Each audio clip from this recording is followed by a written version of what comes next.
A gente vai passar para vocês algumas coordenadas da segunda unidade, o que é que a gente vai fazer na segunda unidade. E vamos começar o assunto já. E no final, a gente deixa para tirar dúvida de quem quer saber como é que ficou a pontuação da prova. A maioria de vocês passaram e muito bem, acho que mais da metade da turma tirou nota 10. Claro, tem alguns casos pontuais que a pessoa não alcançou essa nota, mas se eu não me engano, abaixo de 7 na turma de vocês ninguém ficou, não. Mas também com a quantidade de pontos extras que a gente deu também, fazia até vergonha, francamente. Boa noite, André, boa noite. Então, até agora, das turmas que eu já terminei de passar, a menor nota foi 6,5. E eu não vou arredondar. Geralmente eu arredondo meio ponto, né? Mas eu não vou arredondar pela quantidade de atividades que a gente passou. Então, a gente passou muitas atividades. Inclusive, um rapaz tirou, acho que 6,5 em outra turma. Acho que não foi na turma de vocês, não. Ele não fez todas as atividades. Ou seja, se ele tivesse feito todas as atividades que a gente tinha passado valendo ponto, boa noite, Renilson. Teria ficado com mais de 7 até 8. Acho que ele fez um exercício e deixou dois sem fazer. Reparem, perdeu a oportunidade, né? Por isso que eu não vou arredondar. Então, gente, é basicamente isso. Na segunda unidade, a gente vai prosseguir com esse esquema de aula remota, porque infelizmente a gente não sabe quando a gente vai voltar. E, francamente, eu acho que isso talvez se estenda em maio ou até mais. Ninguém sabe. Não vamos pensar nisso, né? Vamos seguir tocando a vida dessa forma, infelizmente.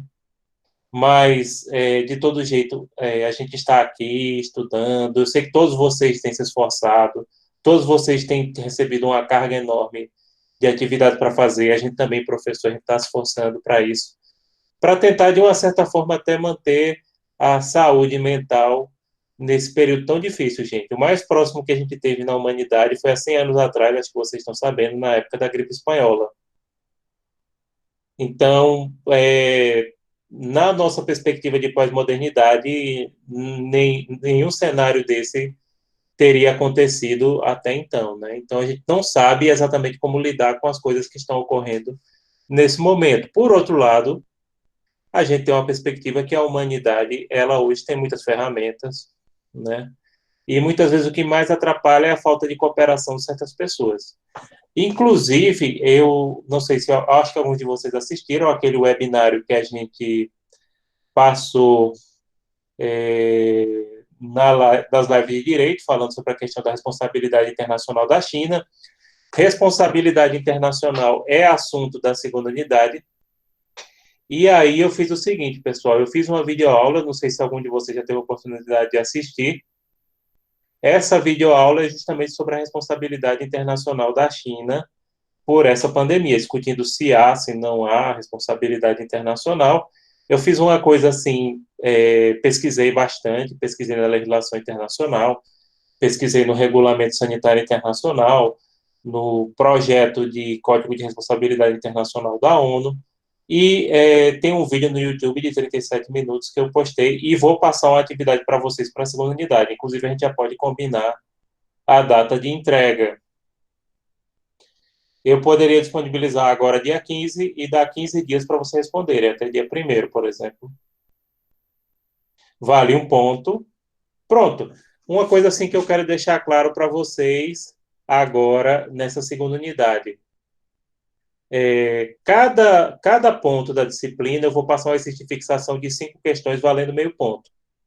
Esse vale meio ponto e pela participação, entenderam? Eu não vou corrigir você, claro, você, na medida que responde o exercício, você sabe quais são as questões que estão corretas, mas é só para fixação. Então, cada ponto vai ter esse exercíciozinho de 5 questões cada e vale meio ponto só pela participação, enquanto não voltar às nossas aulas na faculdade, né? Enquanto a gente prosseguir com o sistema remoto.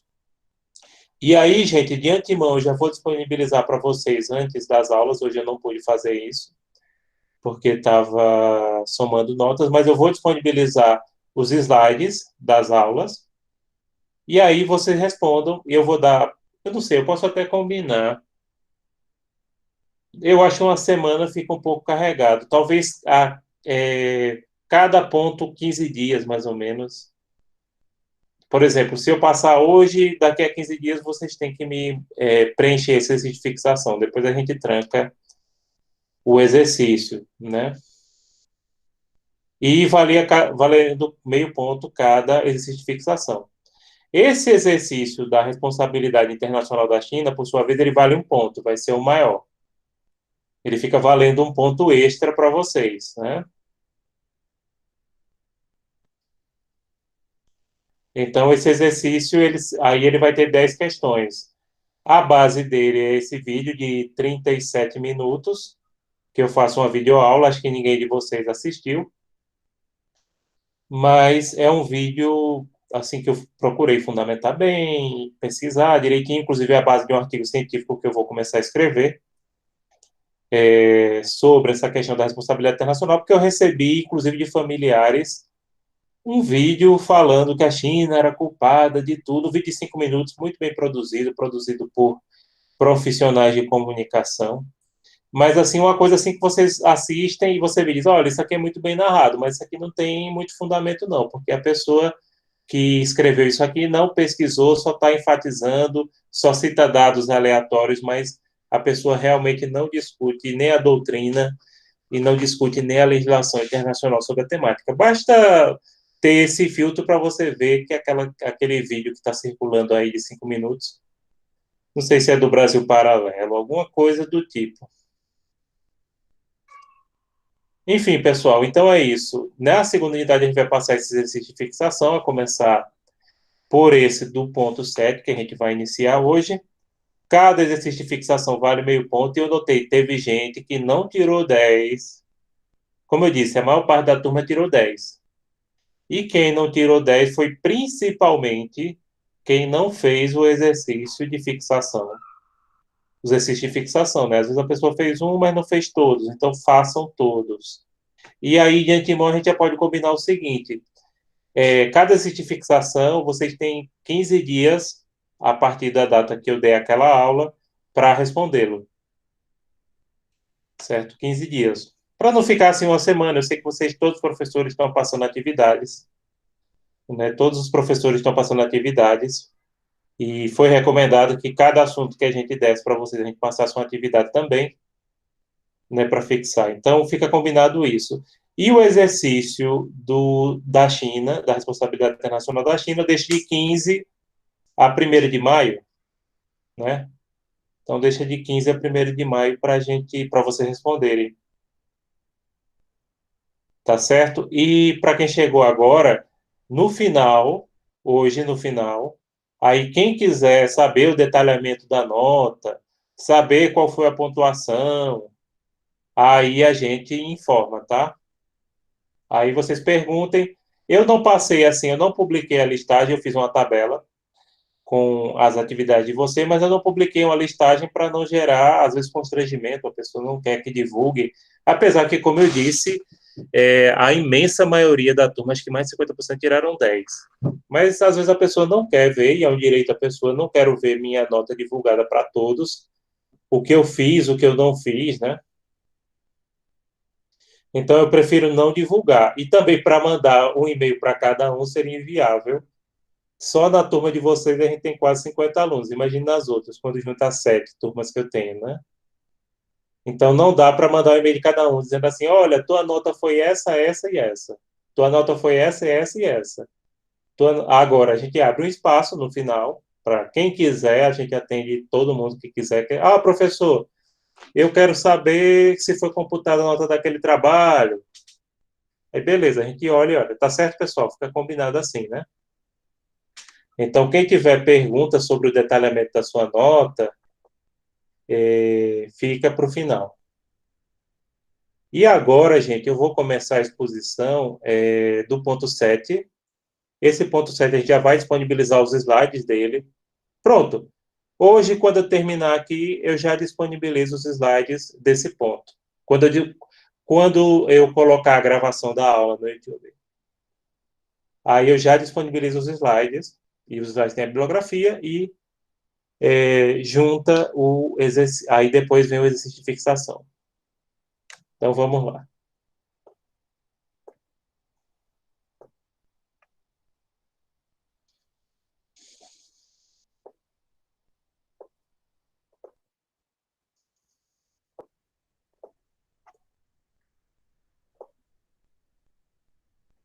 Pronto, pessoal, a partir desse momento eu vou iniciar a apresentação do ponto 7. Esse ponto 7, como eu disse, a gente vai disponibilizar tanto os slides quanto a aula e o exercício de fixação para vocês. O ponto 7 nosso é sujeitos de direito internacional. Por favor, se alguém tiver alguma pergunta, pergunte no áudio, porque a partir desse momento eu não estou enxergando mais vocês, né? No meu computador só está aparecendo, não estou enxergando o chat. No computador só está aparecendo os slides. Então, vamos prosseguir. O assunto do ponto 7, sujeito de direito internacional. Geralmente é um assunto que eu exploro bastante nas provas, eu gosto muito de abordá-lo. E é um assunto muito importante, porque a gente vai ver o que são os sujeitos de direito internacional. Sujeitos de direito internacional, a grosso modo, são todas aquelas entidades ou pessoas que podem adquirir direitos e obrigações no âmbito internacional. Vocês devem lembrar lá do comecinho do curso dos sujeitos de direito interno, direito nacional. Basicamente, nós temos dois tipos de sujeito de direito interno. A pessoa natural ou pessoa física, como a Receita Federal chama. Alguns países também usam. A Itália, se eu não me engano, a Itália, no próprio Código Civil italiano, chama pessoa física. Mas a melhor doutrina diz que é pessoa natural. Eu também prefiro pessoa natural. A pessoa natural, ou pessoa física, que é o ser humano nascido com vida, e a pessoa jurídica, como os franceses chamam, pessoa natural, que são as empresas, as fundações, as associações. Essas são as entidades que podem adquirir direitos e obrigações no âmbito do direito nacional. Porém, no direito internacional, obviamente, não é a mesma coisa, né? Como a gente vai falar aqui. E aí, lembrando, personalidade jurídica é justamente a capacidade para ser sujeito de direitos e obrigações. Ou seja, possui personalidade jurídica no direito interno a pessoa física ou pessoa natural e a pessoa jurídica. No direito internacional, são outras entidades, como a gente vai falar aqui.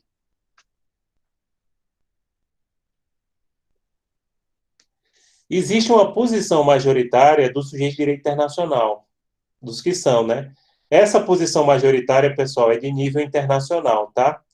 E lembrando, nessa disciplina, a opinião do STF não é importante, o Supremo Tribunal Federal não tem tanto poder no âmbito do direito internacional, obviamente, como tem no direito interno. Então, quando eu falo aqui de uma posição majoritária, não é aquela definida pela jurisprudência do STF. Inclusive, vocês têm que ter muito cuidado nas disciplinas de direito internacional, seja essa ou seja privado, que a gente vai ver no próximo semestre, seja comigo ou com outro professor.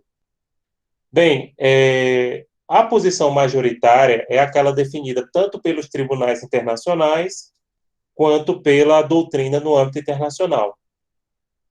E aí, para essas entidades, essas pessoas, essas entidades, existem três sujeitos de direito internacional: os Estados soberanos, as organizações internacionais e a pessoa natural, os indivíduos particulares. Primeiramente, falar do Estado soberano, que a gente já falou um pouquinho. Estado soberano é aquela unidade dotada de povo, território e governo soberano. Não confundam o Estado soberano com o Estado membro de federação, viu, pessoal? São coisas diferentes. O Estado membro de federação não é sujeito de direito internacional. Ele é sujeito de direito público interno. No caso do Brasil, por exemplo, e aí eu chamo a atenção que, inclusive, tributaristas confundem muito essa questão, não é querendo ser melhor do que nenhum tributarista, não. Mas eles confundem muito isso e a Constituição brasileira é clara. No caso do Estado soberano no Brasil, é a República Federativa do Brasil, mas pelo amor de Deus, a República Federativa do Brasil não é a União. A República Federativa do Brasil, como reza a Constituição, ela é formada por estados, municípios e pela União. Agora, por que as pessoas confundem com a União? Porque quem representa a República Federativa do Brasil é a União. Mas a União por si só, que é o governo federal, ela não é sujeito de direito internacional, ela é sujeito de direito interno, direito público interno, tá? Então, aí são os estados soberanos. E também não esqueçam outra coisa, nem todo estado é federação, tá? Relativamente poucos estados são federações, como acontece com o Brasil, os Estados Unidos, Alemanha, Suíça, que mais? Bélgica. Então, é isso. Então, o Estado soberano é sujeito de direito público internacional, com certeza. Organizações internacionais. Gente, organizações internacionais, o conceito mais simples que eu posso dar a vocês é que são associações de direito público formadas por estados soberanos que podem ter finalidade ou política ou técnica. Daqui a pouco a gente vai falar um pouquinho, não sei se vai dar tempo para a gente falar hoje, dos tipos de organizações internacionais.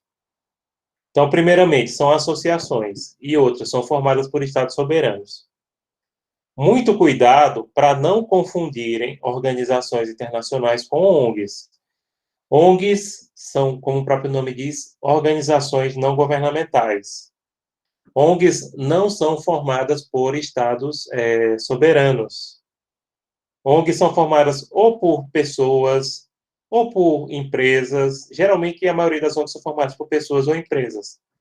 Algumas atuam internacionalmente, mas não deve ser confundida. Por exemplo, exemplo de ONG, Greenpeace. Que mais? A FIFA, viu, gente? FIFA é ONG. De vez em quando, alguns alunos perguntam, professor, é verdade que a FIFA tem mais estados que a ONU? Eu digo, não. Porque a FIFA, gente, ela não reúne estados soberanos. A FIFA, ela reúne federações, associações de futebol, como a CBF, que é uma entidade totalmente privada, de países no mundo inteiro. Inclusive, tem estados soberanos, como o Reino Unido, que cada país que forma o Reino Unido, como Escócia, Inglaterra, Gales, Irlanda do Norte, tem a sua federação de futebol independente, filiada à FIFA, né? Mas a FIFA é uma ONG, assim como o Comitê Olímpico Internacional. Pronto. Entidade esportiva são ONGs. Já as organizações internacionais, como a ONU, a OMS, a OEA, a União Europeia, o Mercosul, aí sim são organizações internacionais, o FMI, etc. Pessoa natural, por último, os indivíduos particulares. Nesse caso, pessoal, é o ser humano nascido com vida, como a gente já falou aqui. Porém, a pessoa natural, pronto. A pessoa natural, ela tem uma personalidade jurídica muito limitada no âmbito internacional, como a gente vai explicar melhor daqui a pouco. Mas, na verdade, reparem, o único sujeito pleno de direito internacional realmente são os estados soberanos. As organizações internacionais são limitadas pelo seu estatuto, algumas são muito poderosas, como a União Europeia, outras organizações têm menos poder, né? Então, vamos dizer assim, a capacidade da organização internacional depende do seu estatuto. Elas têm estatuto como qualquer associação, tá? Geralmente é um tratado, geralmente não, sempre é um tratado. Já a pessoa natural, por sua vez, ela é muito limitada no âmbito internacional.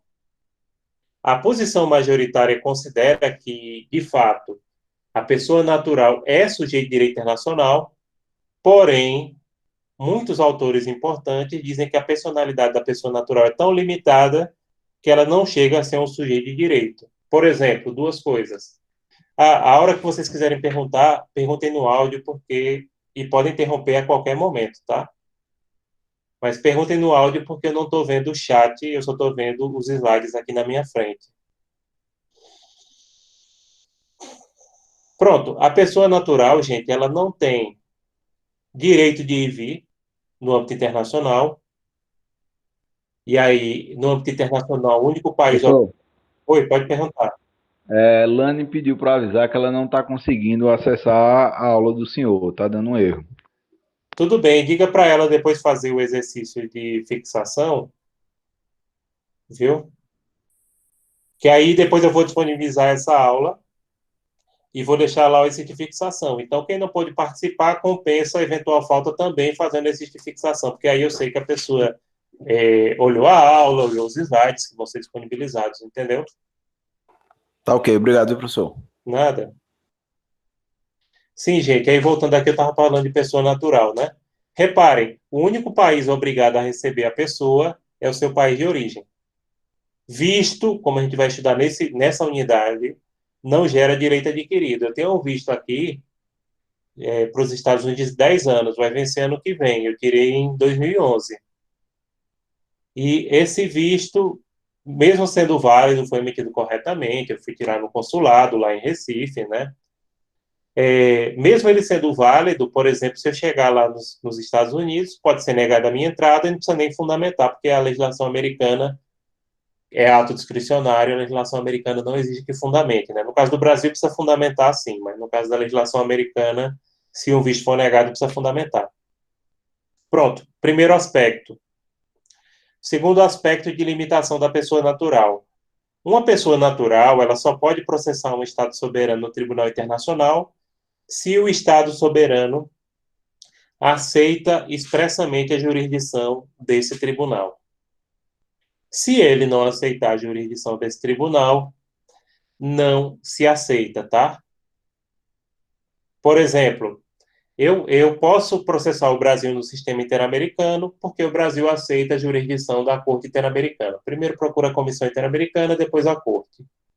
Mas se eu tivesse os Estados Unidos sofresse a violação aos direitos humanos, não poderia chegar à Corte Interamericana de Direitos Humanos pelo simples fato de que os Estados Unidos não aceitam a jurisdição da Corte Interamericana de Direitos Humanos. Então, percebam, como é que eu digo que a pessoa natural é sujeito de direito internacional se a capacidade de ir e vir dela do âmbito internacional é restrita e se o acesso ao direito de ação também é? Porém, a pessoa natural, de fato, a maioria dos tribunais internacionais reconhecem ela como sujeito de direito, porém é um sujeito de direito muito limitado. Percebam, na minha opinião, ela parece um ente despersonalizado. Como, por exemplo, você tem um condomínio de direito interno. Pode praticar alguns atos jurídicos, mas muito restritos. E cá entre nós, a pessoa natural no âmbito internacional, ela vale tanto quanto o seu passaporte. Quanto mais valioso for o seu passaporte, mais a pessoa vale. Antes de vocês pensarem que o passaporte brasileiro não vale nada, você já disse a turma de vocês que o passaporte brasileiro é um dos mais valiosos do mundo, né? E tem ranking para isso. E o passaporte brasileiro ele é muito usado no âmbito internacional para fins de. Ele é muito roubado, sabe? Um passaporte brasileiro custa de 5 a 10 mil dólares no mercado internacional. Mas antes que algum de vocês queiram vender o passaporte, não façam isso, porque quem vai usar é terrorista, é criminoso. Isso acarreta que muitas vezes se rouba o passaporte brasileiro para poder circular no internacional. Porque o Brasil, pelo menos até o presente momento, é um país que tem boas relações internacionais com a maioria dos estados no mundo, né? O ditador da Coreia do Norte, não sei se você já ouviu falar disso, ele foi para a Disney com um passaporte brasileiro falsificado. Bastava ele dizer que era brasileiro de origem coreana. A gente tem alunos e tem aluna, né, na nossa sala de origem coreana. Então diz, não, eu sou um brasileiro de origem coreana. Então por quê? O brasileiro pode ser qualquer pessoa, branco, negro, asiático, indígena, qualquer pessoa pode se dizer brasileiro, e o Brasil tem boas relações com a maioria dos países do mundo, então por isso que o passaporte brasileiro é tão cobiçado, e por isso que muitos bandidos e criminosos no âmbito internacional usam o nosso passaporte, entenderam? A visão de Rezec sobre o tema. Para Rezec, pessoal, só existem dois sujeitos de direito internacional. Rezec, que foi ministro da CF, juiz em Haia, ele terminou a carreira dele como juiz da ONU, ele entende que a visão dele é uma visão minoritária, mas é uma visão importante, por isso que a gente cita. Para ele, só existem dois sujeitos de direito internacional: o Estado soberano e as organizações internacionais. A Santa Sé é equiparada a Estado soberano, possui personalidade jurídica originária. Por que os Estados soberanos possuem personalidade jurídica originária? Dois motivos. Primeiro, foram os primeiros sujeitos de direito internacional a surgir. Segundo, eles vêm daquilo que vocês estudaram e que se chama poder constituinte originário. A Santa Sé é equiparada a Estado soberano para todos os fins jurídicos e políticos. E o que é Santa Sé? O Vaticano Mais ou menos. Na verdade, pessoal, a Santa Sé é a pessoa jurídica internacional equiparada a Estado soberano que representa, ao mesmo tempo, a Igreja Católica e o Vaticano. E por que que não é o Vaticano?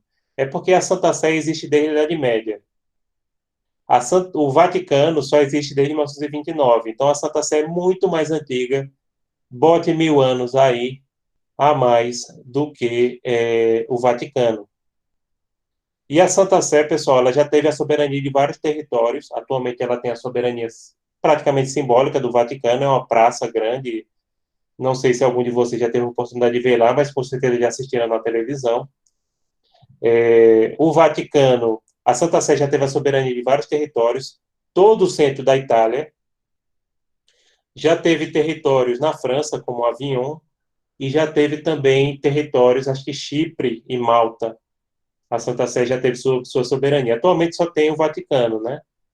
Com a unificação da Itália, do reino italiano, os territórios da Santa Sé, que era toda a área central da Itália, foram ocupadas pelo Estado italiano. O Estado italiano fez o seguinte: pagou a indenização, foi tão alta que deu para criar o Banco Vaticano, e cedeu a soberania simbólica do que a gente chama hoje Vaticano, né? Que é aquele quarteirão. É uma quadra, é mais ou menos a extensão, eu já dei a volta ao redor. É mais ou menos como do campus 1 ao campus 2 da SES.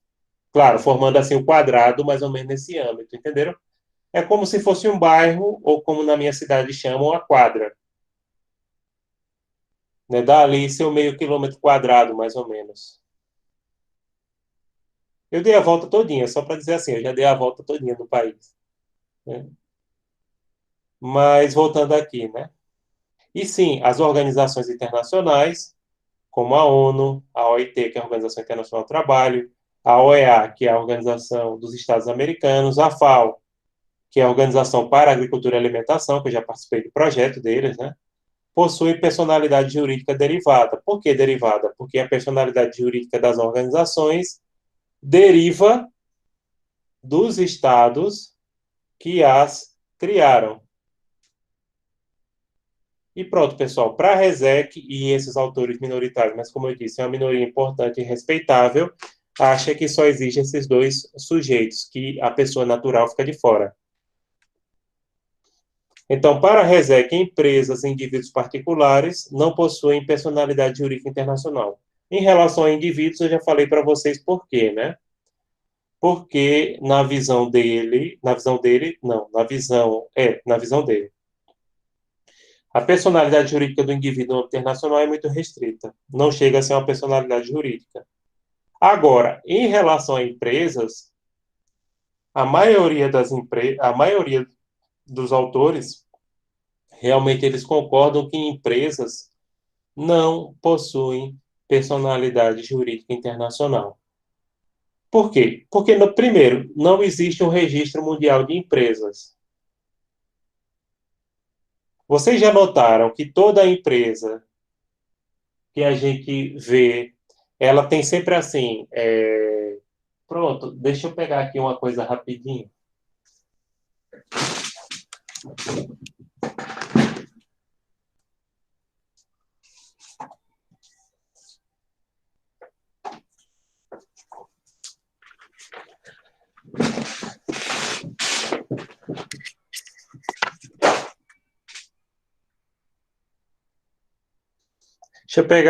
Deixa eu pegar aqui só para mostrar para vocês. Era para ter até me organizado melhor, mas é assim, né? Ao vivo é assim. Pronto. Reparei aqui, pegando o manual do carro. Ford Motor Company Brasil Limitada. Ou seja, essa empresa Ford, vocês sabem, ela é americana. Porém, para funcionar aqui no Brasil, precisou abrir uma filial. Essa filial chama-se, e tem CNPJ, tem inscrição e tudo mais, de acordo com o direito interno brasileiro, Ford Motor Company Brasil Limitada. Então, em cada país que a empresa quiser funcionar, ela vai ter que se registrar de acordo com o direito interno do país. E aí ela vai ter, no caso do Brasil, tirar CNG, CNPJ. Aliás, são 5 inscrições que ela tem que fazer: na Fazenda Municipal, na Fazenda Estadual, na Receita, no município e também no Ministério da Justiça. Então, reparem, por exemplo, deixa eu olhar aqui o outro, olhar no manual do carro da minha esposa. Cadê? Que aí já é outra. Que aí é Volkswagen, né? Uhum. Mas aqui não tem, não é possível que não tenha razão social da Volkswagen. Mas acho que a Volkswagen é a Volkswagen do Brasil Limitada. E aí, reparem, a sede da Volkswagen é onde? A Mundial, na Alemanha, né? Só que não existe um registro mundial de empresas. Que empresa é essa que não coloca a razão social no manual do carro? A Ford colocou, a Volkswagen não. Mas, enfim. Manual de instruções, Gol, nota final. Tarará. Ah, tem. Tem. Volkswagen do Brasil, Indústria de Veículos Automotores Limitada. Aqui é do manual da minha esposa, né? Pronto. Então, reparem, gente, essas duas empresas de automóveis, a Volkswagen com origem na Alemanha, a Ford americana, elas, para funcionar aqui no Brasil, têm que se registrar de acordo com o direito interno. Então, não existe um registro mundial de empresa, e aí tem toda a questão tributária em torno disso, né? Então, aí a maioria dos autores, a maioria não, os autores, eles costumam dizer o seguinte, inclusive Miles Waller, essas empresas, pelo poder econômico que elas têm, elas seriam sujeitos informais de direito internacional, mas concretamente não são. Gente, alguma dúvida sobre esse assunto, podem perguntar. Eu estou um pouquinho disparado, né? E podem falar, se alguém quiser.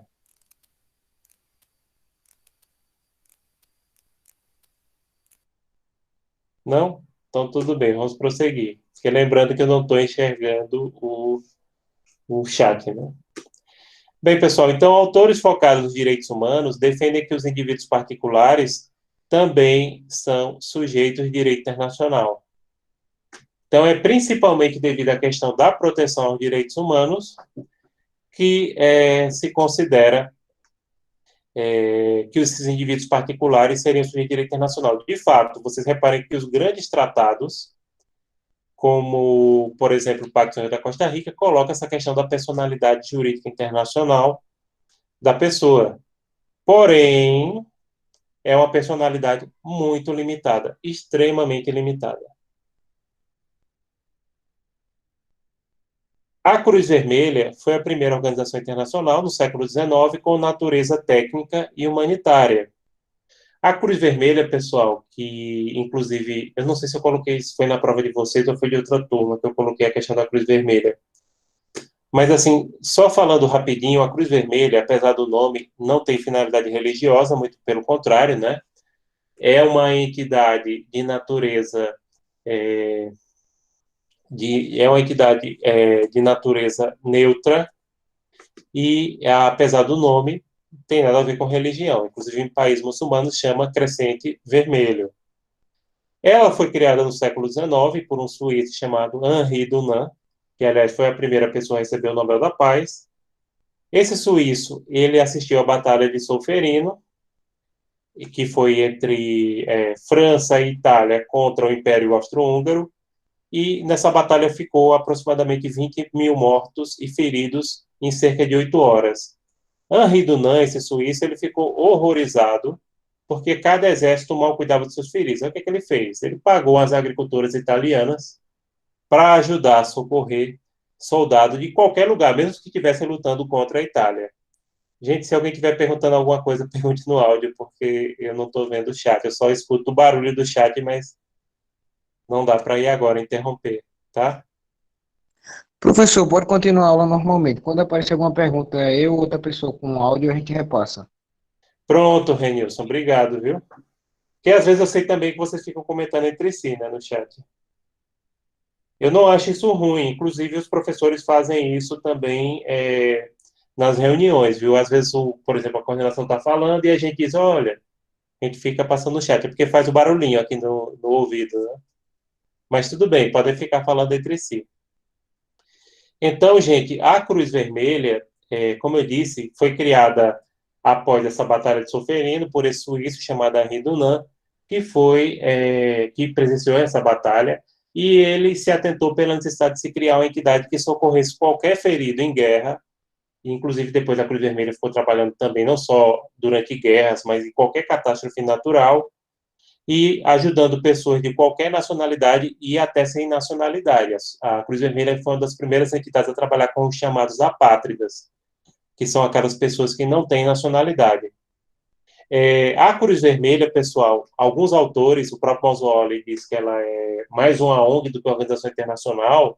Os autores mais antigos, como a Scioli, dizem que ela é uma organização internacional.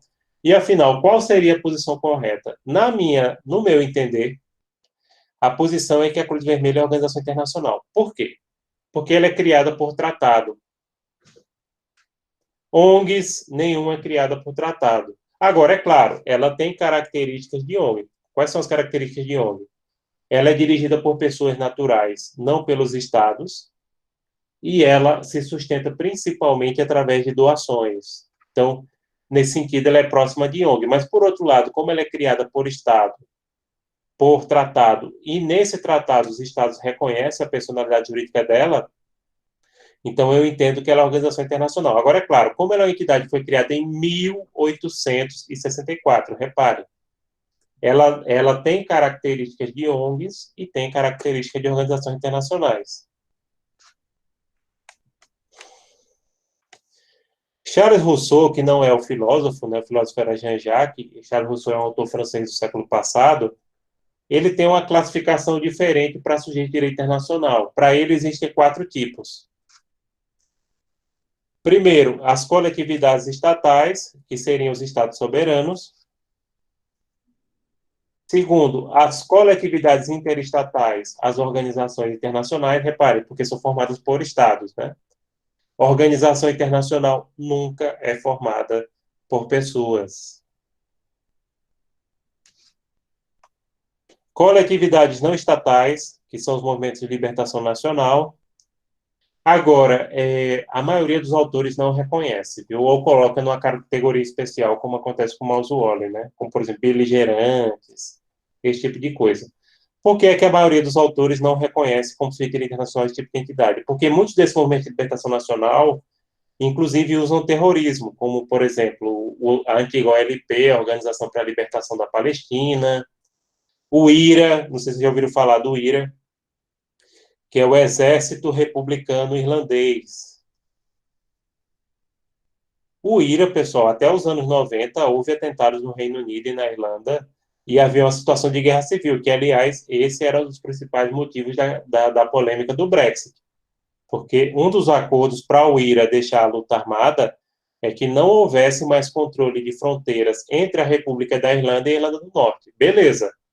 Enquanto todo mundo estava na União Europeia, sem problemas. Agora, na medida que o Reino Unido saiu da União Europeia, e aí, como é que ia ficar essa questão do controle de fronteiras?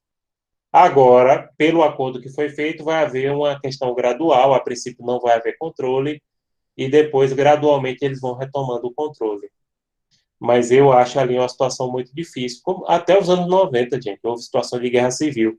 E aí o que eu acho interessante é porque de vez em quando alguns alunos perguntam, professor, por que é que só existe terrorista muçulmano? Eu digo, não, não só existe terrorista muçulmano. Até os anos 90, acho que o acordo é de 96 ou 97, eu sei, muitos de vocês não tinham nascido ou eram crianças, mas eu já estava trabalhando, não vou nem dizer minha idade, né? Já estava trabalhando em 97.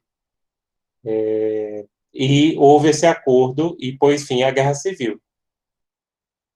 E, aliás, músicas, vocês que gostam, por exemplo, da banda irlandesa U2, ou daquela outra banda Cranberries, todas as duas bandas têm música falando sobre a questão da Guerra Civil na Irlanda, que era esse conflito entre católicos e protestantes, né? O pessoal do IRA, por exemplo, eram terroristas católicos. E aí, olha como o preconceito é. Ninguém pergunta, todo católico é terrorista, mas muita gente pergunta, todo muçulmano é terrorista, né? Então, gente, a gente tem que ter cuidado, às vezes, com esse senso comum, né? Lembrar, por isso que eu estou lembrando dessas coisas. Então, voltando aqui, muitos autores não reconhecem os movimentos de libertação nacional como sujeito de direito internacional, porque muitos usam as vias do terrorismo para alcançar seus objetivos, né?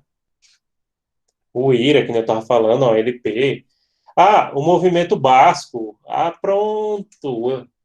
O movimento, agora eu esqueci o nome, meu Deus. No País Basco tinha o movimento de libertação nacional, e eu fui à Espanha a primeira vez em 2005. 2005 não, perdão, 2006 para 2007. Um ano antes tinha tido um atentado terrorista no aeroporto de Barajas, em Madrid, que é um dos maiores da Europa, acho que é o segundo, só depois do de Londres, do Heathrow.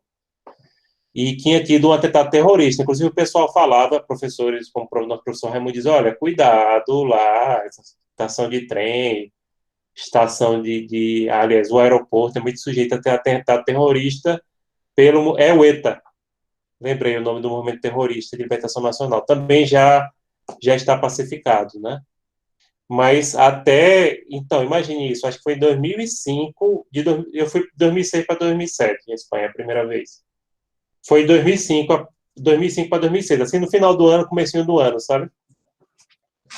E virada do ano, e teve atentado terrorista lá. E também outro movimento de libertação nacional, também extremamente católico. Claro, o catolicismo é muito distorcido, como toda a religião, a gente sabe que a maioria das religiões elas pregam a paz, né? Mas tem gente que distorce os ensinamentos. Mas aí eu não quero entrar nesse mérito, não.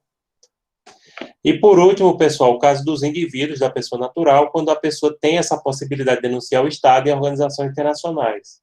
Porém, Charles Rousseau, ele esquece que essa possibilidade de denunciar os Estados em organizações internacionais só é admissível para o Estado que aceita a jurisdição da organização internacional. Se o Estado não aceita a jurisdição da organização internacional, adeus. Então, por exemplo, eu não posso denunciar um soldado israelense que cometer um crime de guerra na Palestina, porque Israel não aceita a jurisdição do Tribunal Penal Internacional, e os Estados Unidos também não. E assim vai. Bem, pessoal, organizações não governamentais, ONGs, são diferentes das organizações internacionais, OIs ou ORGs. Pronto, esse é um assunto que eu gosto muito de explorar nas provas, essa diferenciação entre ONG e organização internacional, que a gente já falou um pouco. Agora, repare, as pessoas confundem muito devido à atuação, mas de cara dá para descartar. Porque se eu já digo que é ONG, eu falo que é organização não governamental. Já a organização internacional, estou dizendo que ela sempre é formada por Estados soberanos. Agora, por que essa confusão? Porque, como eu disse, existem ONGs que atuam internacionalmente e existem ONGs que muitas pessoas pensam que são formadas por Estados soberanos, mas, na verdade, não são formadas por Estados soberanos. O melhor exemplo disso é a FIFA. A FIFA, as pessoas pensam, por exemplo, que isso é um pouco engraçado, né? Que o time do Brasil na Copa do Mundo é a representação oficial do Brasil em termos de governo, mas não é. A CBF, a Confederação Brasileira de Futebol, é uma entidade privada. Inclusive, na última Copa do Mundo, eu vi alguns alunos de direito até postando, indignados no Facebook, que a FIFA tinha mandado um avião, a FIFA não, a CBF, a Confederação Brasileira de Futebol, tinha mandado um avião de luxo levar os jogadores brasileiros para um amistoso pré-Copa do Mundo, aqueles amistosos que tem, né? Antes do começo da Copa do Mundo, em Londres. Gente, a CBF é uma instituição privada, a FIFA também, são ONGs. Claro, essas ONGs, as duas, já tiveram inúmeros casos de corrupção por envolvimento em contratos com a administração pública, principalmente decorrentes de obras para sede de eventos, né? No Brasil ocorreu isso não só no Brasil, viu? Em muitos países do mundo, e não só a FIFA, o Comitê Olímpico Internacional, na mesma esteira, que também é outra ONG, tá? Então, essas entidades esportivas são ONGs. Outras entidades que são ONGs, aquelas associações, inclusive eu faço parte de uma, de acadêmicos ao redor do mundo. Eu faço parte, eu não sei se já disse a vocês, da IPSA. IPSA é a Associação Internacional de Ciência Política. Eu sou mestre em Ciência Política, né? Também, meu doutorado é em Direito e minha graduação é em Direito, mas eu tenho mestrado em Ciência Política. Aí, há muitos anos já, 8 anos, eu faço parte da IPSA, já fui em vários encontros, pago a minha anuidade. Aliás, o evento deles era para ser em julho, agora em Lisboa. Eu ia presidir uma mesa, mas foi cancelado devido à pandemia. Aí vai ficar para ano que vem. Eu já tinha comprado a passagem aérea. Vou ver se remarco. Estou esperando eles definirem as datas exatas para pedir a remarcação da passagem, que eu já tinha comprado, estou pagando. Mas aí, pessoal, é também uma ONG. É uma ONG formada por estudiosos, alunos, professores que pesquisam a ciência política. Inclusive, é uma entidade muito bem organizada. Já fui para eventos dele. A sede deles é no Canadá, né? Eu fui no Canadá, Irlanda, Polônia, Espanha, quem mais? Muitos países do mundo eu fui participar de encontros e reuniões deles, né? Sou muito ativo, como eu disse, no próximo evento vou presidir uma mesa e é uma entidade bem organizada. A anuidade deles é um pouco cara, uns US$ 200, mas é uma entidade que vale a pena. Muitos desses livros aqui tem uma coleção que são de revistas que eles me mandam, né? Revistas acadêmicas.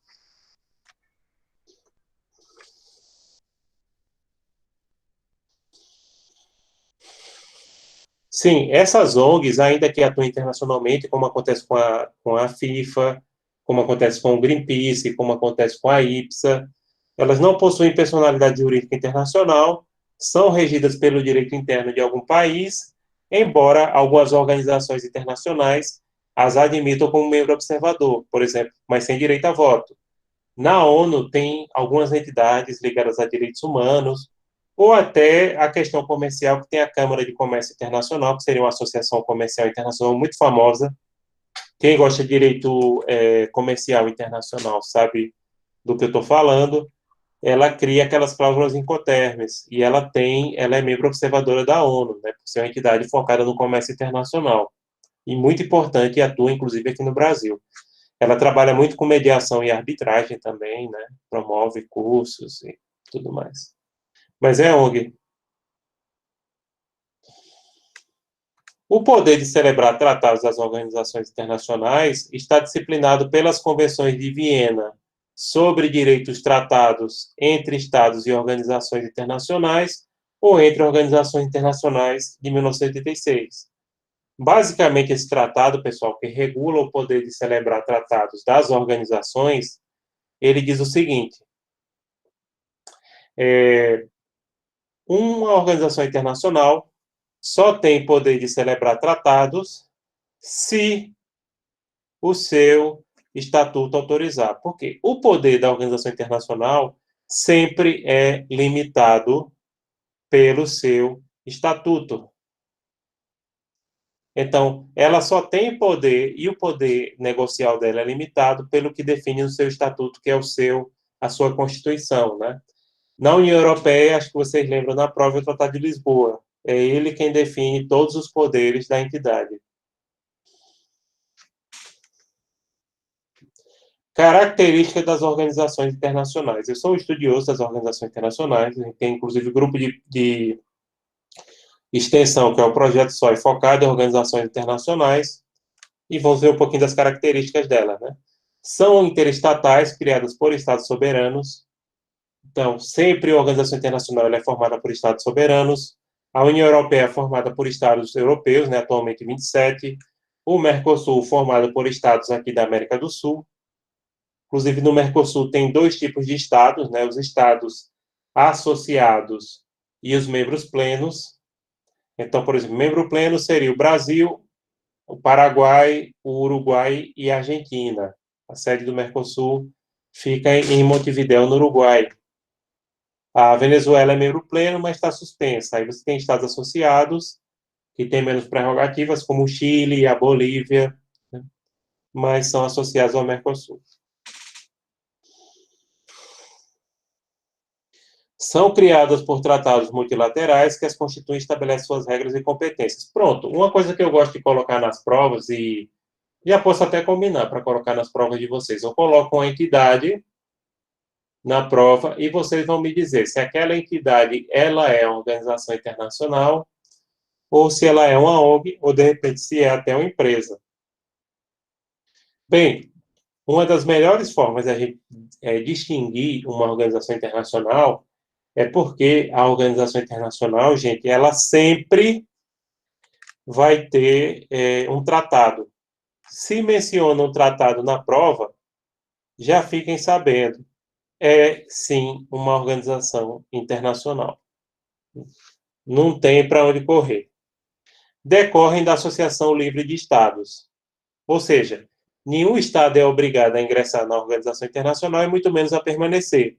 Tem o caso do Brexit, que todos vocês já ouviram falar, que é a saída do Reino Unido da União Europeia, na minha opinião, dos piores negócios dos últimos tempos.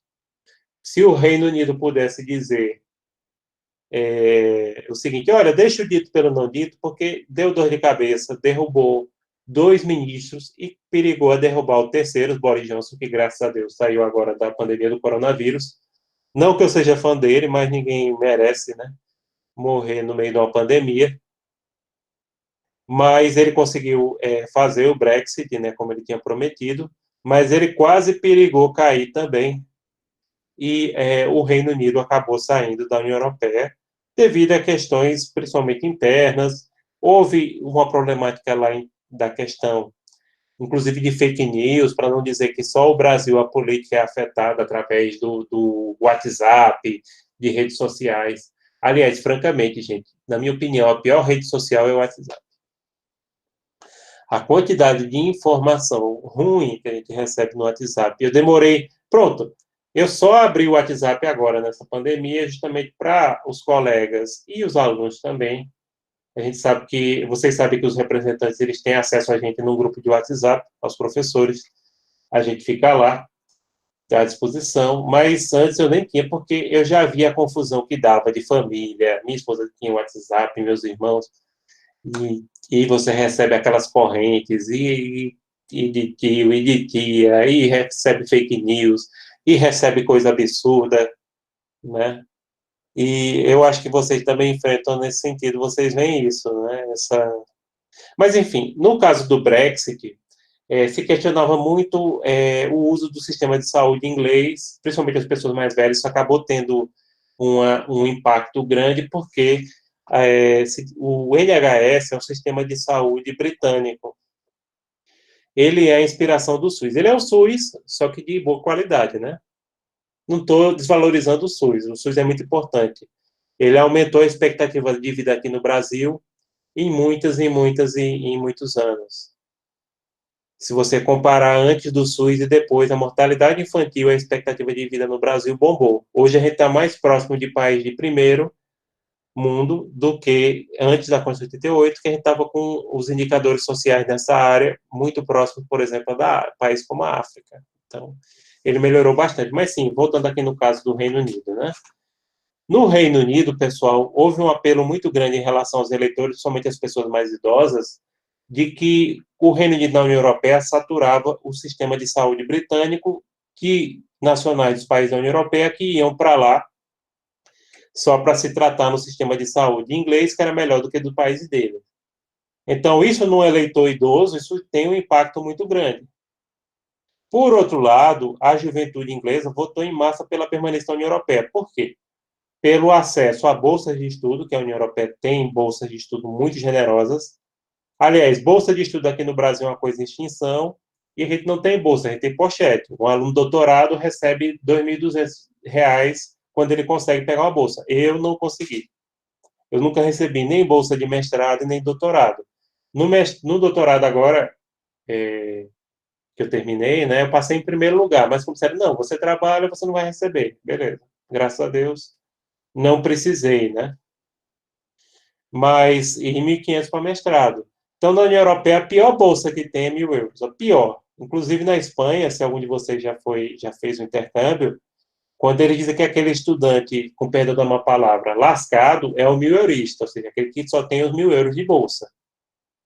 Então, lá tem muitos projetos, tem muitos editais, então, por isso que os jovens no Reino Unido votaram, a maior parte, para a permanência na União Europeia, porque eles têm acesso às universidades em igualdade de condição com as pessoas. Então, se você é um cidadão inglês, você poderia estudar na Alemanha, na França, em qualquer país da União Europeia.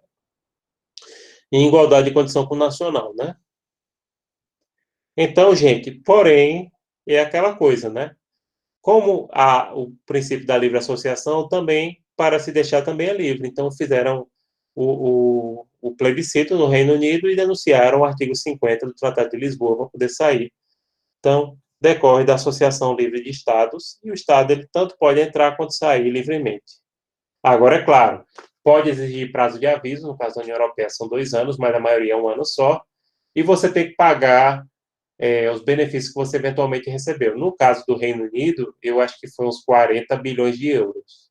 Mas eles ainda não pagaram tudo, obviamente, né? Mas vão ter que pagar. Possuem capacidade civil e personalidade jurídica própria, hoje em dia é pacífico, né?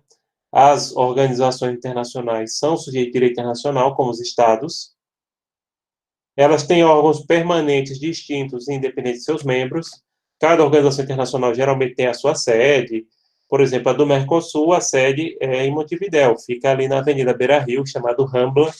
Se algum de vocês já foi em Montevidéu, fica na Beira Rio, no caminho que você vai ali de Pocitos para o centro, né? Então, é um hotel bem antigo, bem bonito, que foi instalada a sede do Mercosul. Na União Europeia, a sede é na Bélgica.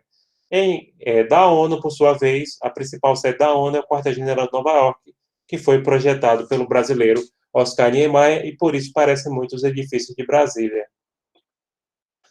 Deixa eu olhar aqui se vocês têm alguma pergunta.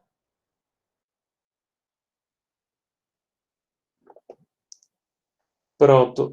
Vamos fazer o seguinte, já vai dar 9 horas. Eu vou terminar só até essa letra G, e depois eu vou ficar à disposição para tirar dúvidas de quem tiver alguma dúvida sobre, ou quer saber a composição da sua nota, tá? Seus órgãos... Professor, Oi, Lucas mandou uma pergunta aqui. pode Ele disse perguntar. assim: professor, no caso, para as organizações internacionais adquirirem personalidade jurídica internacional, deve necessariamente ter um tratado internacional para a sua criação? Perfeito, Lucas. Tem que ter. Se não tiver, não é válido. Esse tratado constitutivo é o estatuto dela. É do mesmo jeito. Você não pode criar uma associação sem ter um estatuto, entendeu? É igualzinho. O princípio é o mesmo. E o estatuto aí se dá através do tratado. Aí ele mandou outra pergunta, professor. No caso de outros sujeitos, como Estado soberano, grupos beligerantes, Santa Fé, qual seria o momento que adquirirem personalidade jurídica? Pronto. O Estado soberano, ele adquire a personalidade jurídica quando ele reúne aqueles 3 elementos: povo, território e governo soberano. Entendeu? E aí, isso aí pode ser um processo de independência, pode ser um processo de agregação que existe desde a Idade Média. Em relação a beligerantes, geralmente o beligerante se exige um reconhecimento internacional, que pode ocorrer ou não. Beligerante, né? Por exemplo, um grupo durante uma guerra civil, né? Em relação à Santa Sé, a Santa Sé, se eu não me engano, mas aí eu não tenho certeza, mas aí depois eu posso até pesquisar e me cobrem. Da Santa Sé, quem constituiu a personalidade jurídica dela, se eu não me engano, foi Carlos Magno, através de um ato jurídico. Carlos Magno, imagine o ano, 800 e pouco, no qual Carlos Magno ele fez uma doação, porque não sei se vocês lembram da história. Carlos Magno foi coroado pelo Papa como Sacro Imperador Romano Germânico, né? E ele fez uma doação ao papado. E dessa doação se criou a Santa Sé. Então, é um documento medieval concedido por um rei da Idade Média, e desde lá a Santa Sé se manteve como essa entidade. Por isso que eu estou falando, não confunda o Santa Sé com o Vaticano. O Vaticano surgiu em 1929, ou seja, há 91 anos atrás, enquanto que Santa Sé é dos tempos da Idade Média, dos tempos do rei Carlos Magno. Pronto, acho que qualquer coisa, Lucas, se eu não respondi direito, pode perguntar aí. Depois eu vou olhar essa questão da Santa Sé, mas se eu não me engano, foi isso mesmo. G. Seus órgãos e delegados possuem privilégios e imunidades necessárias para o exercício de suas funções. Veja só, os órgãos e também os funcionários, especialmente os diretores das organizações, eles têm imunidades ou diplomáticas ou consulares, a depender do nível da organização. Por exemplo, na ONU, os dirigentes da ONU, eles têm imunidade diplomática, ou seja, aquela coisa, né, que a gente vai estudar depois aqui. Não pode ser preso em flagrante delito, só responde à jurisdição de origem, né? Os órgãos também, por exemplo, a sede da entidade, ela tem privilégios e imunidades, não pode ser quebrada esse privilégio e imunidade de jeito nenhum. Qualquer ação, por exemplo, não pode fazer uma busca e apreensão no prédio da ONU, só se a própria entidade autorizar. Mesmo que ocorra alguma emergência, só pode adentrar ali se a autoridade responsável autorizar, então tem a opção de privilégios e imunidades das organizações internacionais. Inclusive, tem uma questão da imunidade tributária, que muita gente gosta de prestar serviço à ONU por conta disso. E que, aliás, eu estou vendo até se eu consigo, mas não consegui até agora, oh, meu Deus. Já participei de projetos, né, mas ainda não consegui trabalhar nisso. Enfim, pessoal, já passam das 9. Deixa eu olhar se tem mais alguma pergunta. Ô, professor, em relação ao seminário da segunda unidade, qual será o dia? Sim, vamos definir. A gente tem que pensar uma data. Agora eu acho melhor a gente esperar um pouquinho. Uhum. Mas ficaria para maio, final de maio, para vocês entregarem. Ok, Pronto, obrigado. vamos fazer o seguinte: me perguntem isso para definir na última semana, porque na última semana a gente já tem uma perspectiva se a gente vai voltar, ou vocês querem. Aliás, eu não sei se foi a turma de vocês que combinou já para deixar. Já para deixar igual o da primeira. Se o primeiro foi gravado, da segunda também seria. Foi a nossa turma mesmo, professor. A gente até comentou que seria injusto até para os outros grupos. Certo, beleza. Então vamos pensar aqui.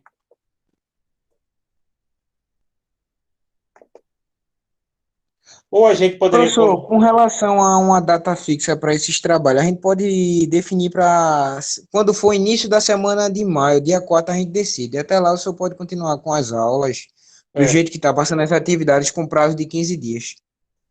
porque mesmo se voltar em maio as aulas normais, aí já deixam a data. Aí a gente poderia definir ou aí, como o Rinilson está falando, ou na última semana do mês, que aí já colocaria mais ou menos 30 dias, porque colocaria ou na última semana de maio ou na primeira de junho, para vocês entregarem. Isso aí fica melhor. A gente da turma vai discutir isso no grupo e depois repassa para o senhor. Aí fica certo, do dia 4 a gente dá uma resposta. Dia 4 de Pronto. maio. Até dia 4 de maio vocês me dão uma resposta. Porque a maioria dos trabalhos que o senhor vai passar, no máximo vai ser para dia 1, que cai numa sexta. Aí dia 4, nossa aula normal, a gente fala alguma coisa. Certo. Tranquilo. Professor, uma dica, quando o senhor for começar a falar com o pessoal com relação à nota, o senhor pode tirar a questão de gravar a aula, já que ela terminou. Pronto. É melhor porque aí pode ser gente que não queira que fique a pergunta, né? Perfeito. Tranquilo, Renilson. Obrigado. Então a gente Nada, combina professor, isso. Aí, pessoal, vamos fazer o seguinte. Agora, coloquem a presença de vocês. Algumas pessoas já registraram. E a gente vai atender, vai deixar de gravar depois de vocês colocarem a presença e vai atender aqueles que querem o detalhamento da sua nota. Aí eu já deixo de gravar, né? Professor, só uma dúvida pontual. Certo. É sobre o assunto, né? Isso é sobre uma questão da prova. Quero para o senhor Uhum. explicar a primeira questão sobre o porquê que a resposta era monismo. Porque quando eu estava pesquisando, eu não respondi essa questão, mas eu fiquei curioso sobre ela, porque quando eu estava pesquisando, eu vi vários artigos falando que a... Qual foi o país, meu Deus? Filipinas, eu acho. Que as Filipinas era dualista e não monismo. Aí eu queria só que o senhor desse uma explicadinha sobre isso. Certo. Pronto, todo mundo já colocou presente aqui? Entendeu? Porque Eu até olhei. o corpo dele considerou que Alguém eles aqui eram tá aberto. dualistas.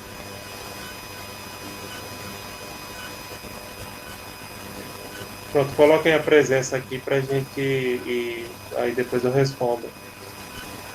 André, o teu áudio tá aberto, André.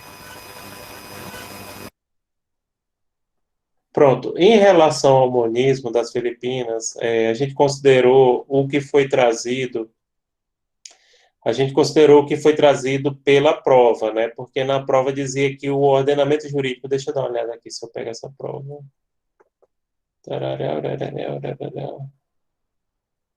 Cadê aqui?